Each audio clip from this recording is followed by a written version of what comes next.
Hi everyone. I got your many emails, text messages, and phone calls today. Um, Realizing that a lot of you are in a great need to learn how to, some, create your Facebook page to go live, and then two, to create groups so that you'll be able to stay in contact with your ministries um, throughout the week. So this is a short tutorial. I'm going to walk you step by step on first how to create a page if you don't have one in your church's name.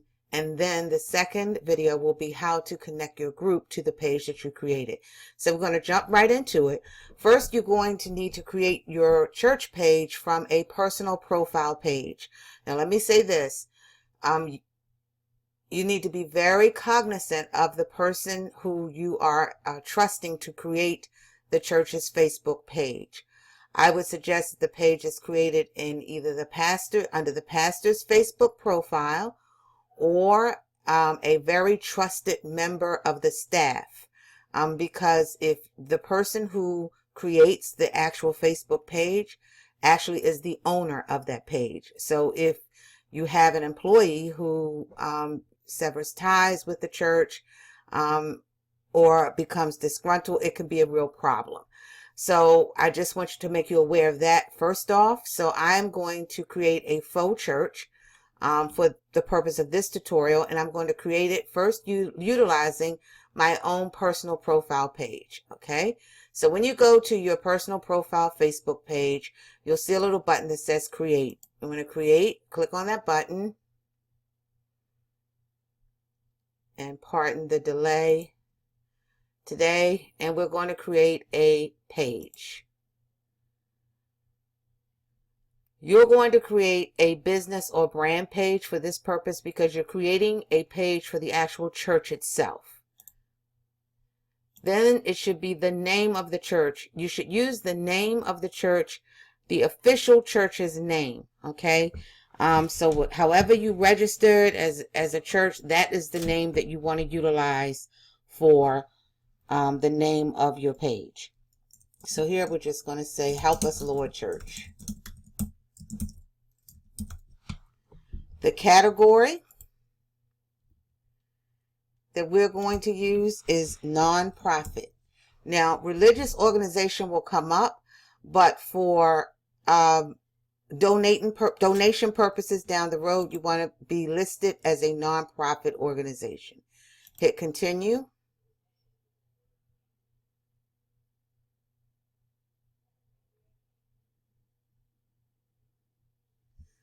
Okay, so luckily no one has that name. If someone did have the name, then you wouldn't be able to utilize it. It would let you know. Upload a profile picture from your computer screen or from your downloads. Hopefully you have a picture of the church that you can just put in there for now.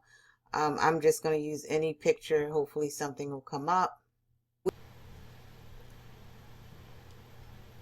Okay, so now that we have uploaded our cover photo, we will move to the next step, which is going to take you, this is the actual church's page now.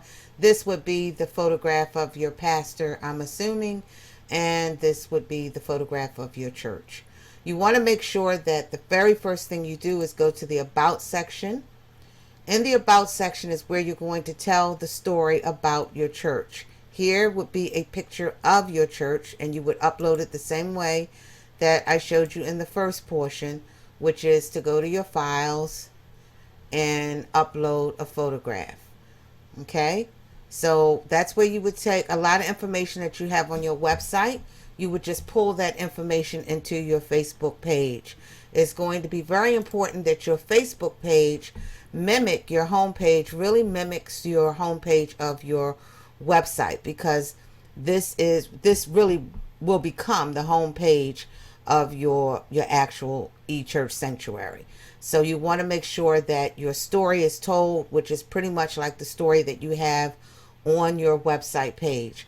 In your About section, make sure that you have the name, the address of the church, and all of that good stuff, because when you go to apply for a donation button, they're going to want to make sure and verify that this is your church. So because I have a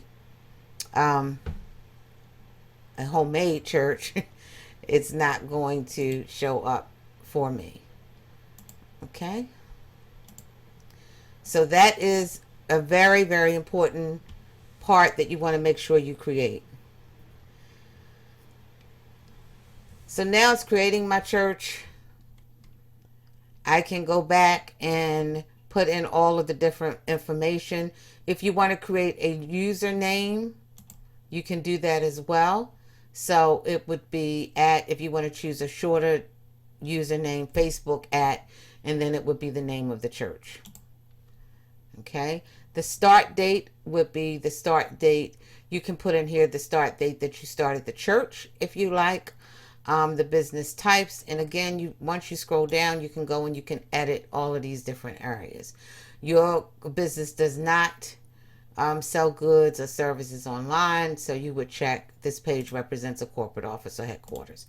Make sure you have your corporate office in there.